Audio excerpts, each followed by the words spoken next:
I went back for one person, and they made me chase on for 15 freaking miles. I know, I'm sorry, wrong video. Today we are not here to talk about the Tuesday Night Worlds, but if you guys would like me to start that series back up now that I have more than 100 subscribers, I'd be more than happy to. It's fun. We are here to talk about a very elusive bicycle, the 2022 Anthem Advanced Pro 29.3 in amber glow. But I'm still wearing my kit because I have to knock this video out while this information is fresh in my brain. I'm going to hope I don't miss anything. I'm gonna hope that I do everything correctly. So please, by all means, if you have anything that you want to add, throw it in the comments below. If you have a bike you want me to try to get my hands on, put it in the comments. We only got two, the bike shop only got two of these bicycles, one medium, one large. Largest sold. It's gone. We only have one bicycle left in this Anthem, and I couldn't begin to tell you when they're available. Again, this bike is very elusive to spot in the wild, much less actually for sale. Let's go over specs first, we'll get on to weight, and then lastly, if you're still around, I will give you my first impressions on this beauty, give you my thoughts on it as an XC racer.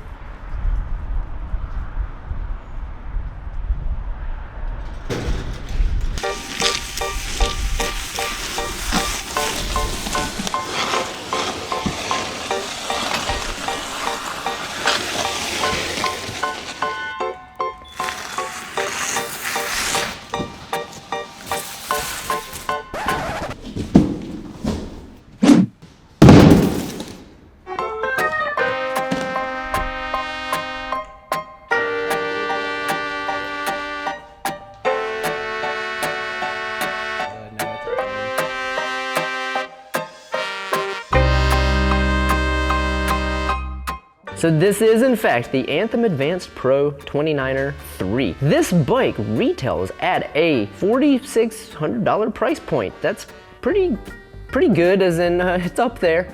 4,600 bucks, but this is the cheapest Anthem that you can get. It is an advanced grade composite front and rear triangle. It is 100 millimeters of, which we'll get to this, Flex Point Pro suspension. The fork though is a 110, so this is a bump up from the previous generation of Anthem, which was a 90 in the rear and a 100 in the front. The front fork does have a remote lockout. Rear shock is a Fox Float DPS Performance, and the front fork is a RockShox SID. You all know I'm a fan of the SIDs. It's a great fork, I love the SID. All of the other little goodie bits, like the handlebars, grip stem, all that's gonna be just Giant proprietary stuff. Nothing fancy, but this is the first time for the Anthem that they are including a dropper post, which I like. So there are just a couple people that are still holdouts, like Vanderpool is not using a dropper post, but he's an international pro. Let him do what he wants. I think pretty much any mountain bike should have a dropper post on it at this point. It is almost as much of a necessity as gears. The saddle is surprisingly a Physique Antares. This must be because this is what they could get, because Giant does their own line of saddles, and I'm baffled that they wouldn't just put their saddle on this thing. But I do think it's a nice touch. I like the aftermarket Physique saddle on it. So the group set is Dior, Shimano Dior 1x12. We will comment on this later, but the rear derailleur, the shifter. On the internet it claims that the brakes are the MT410s. It says Shimano Dior. They're unbranded for sure, but I really thought that the Dior level brakes had a little bit nicer blades on them, these guys right here, but I guess not. Okay, so this is the correct build. So crank is a Praxis Cadet. Not an amazing crank, but it gets the job done. It is Shimano Press Fit. Now here's something very nice. It is coming with Giant XCR2 carbon wheels. So you're getting carbon wheels with this bike. Keep that in mind. So there we have the build. Build is done. Let's throw it on the scale, weigh this puppy, then we're gonna talk about it.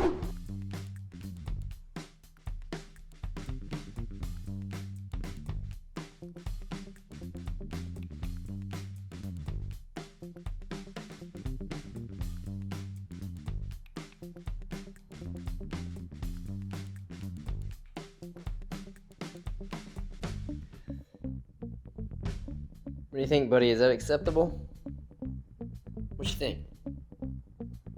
So what do you guys think? Do you think this bike should weigh 26 pounds? I've got some thoughts on it. So first, let me go over the Flex Point suspension. Giant, this is brand new for them. This is a brand new suspension design. It's never been used in the bike industry before. It's called Flex Point Pro. Okay, I can't stand it. Every single brand uses a single pivot design like this. My Orbea Oys that I race, that I love, is a single pivot bike. A lot of people say that the new Giant kind of resembles a Scott, kind of resembles a Trek. That's because everybody is using this suspension design. A couple reasons for that. This suspension design is efficient at cross country. Now, I would be very leery of a company that's using this on a bike that's got like 150 mil of travel, because really it's not a super efficient suspension design, because the rear wheel, why can't I say wheel? The rear wheel arcs, right? So instead of just going up and down like on the Maestro suspension, because you have a rocker on the bottom and the top, it just has that rocker on the top and it arcs. Giant has been using this suspension design on the stance. This is the same design as the stance, it is just modified to make it lighter, stronger, stiffer, better for cross-country racing. So is this a bad suspension design because it's on the stance? No. This is a great suspension design. Don't get me wrong, it just doesn't separate Giant anymore. They went from having the only, well, probably not the only, but they went from being the bike company that had the slightly heavier frame, you know, I mean, equivalent bike would be about half a pound more, but it had Maestro suspension. Downhill bikes come with Maestro suspension on them. To me, I would rather Giant just keep refining Maestro, come out with maybe some new XC Maestro, but it doesn't mean that this is a bad bike. It's just not as unique as it once was. But I do have to say, over the previous generation of Anthem, this sucker is beautiful. I'm not a huge orange fan, but this amber glow, whatever they want to call it, I think is beautiful. It's kind of a brass color, I guess. I do really like the lines on the bike. It goes well with Giant's new logos, the new G, whatever you want to call it, that they came out with. It looks really good. This bike is a good looking bike. The frame is light. I do want to say that. I weighed this thing 2 times, stood on the scale and held the bike to be sure that it weighed 26 pounds. Now, a lot of people think that, well, it's 26 pounds, that's heavy. That is a lot heavier than the other bikes that Giant produced a couple of years ago. Well, I think what you're really paying for with this bike is your frame, your suspension, and the wheels. This stuff, the cockpit, it's gonna be heavy. It's just Giant's OEM stuff. It gets the job done, gets the bike out. And Shimano Dior is great entry level to the high end stuff. It's 12 speed, but it is by no means like X01. That crank, that Praxis crank, that's heavy. What I think you are getting with this bike is you are getting a platform to build upon. I know a lot of people are gonna hate that it comes with Dior because of the price point. They think it should have something nicer on it.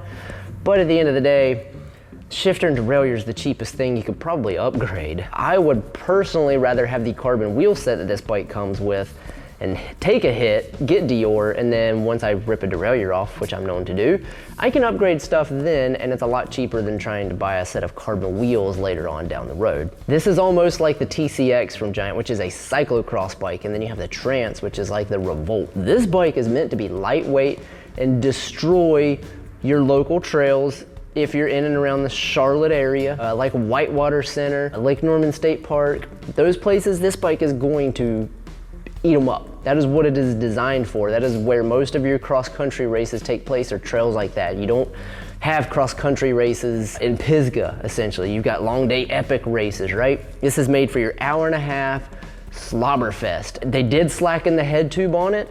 They made it a more capable bike, but if 90% of your riding is gonna be at these, I call them easier trails, this is the bike you want over something like the Trance, because I tell people, you definitely wanna pick the bike for what you're using it for 90% of the time. So I am very curious to see what the Flex Point suspension is gonna do from Giant, because they have been so big into Maestro. Two more things and I'll let you go. Lifetime warranty on the frame, love that. And now Giant does, I think it's called 2-year composite confidence. Don't let me overstate that. I will post it if I do. It's 1 year maybe.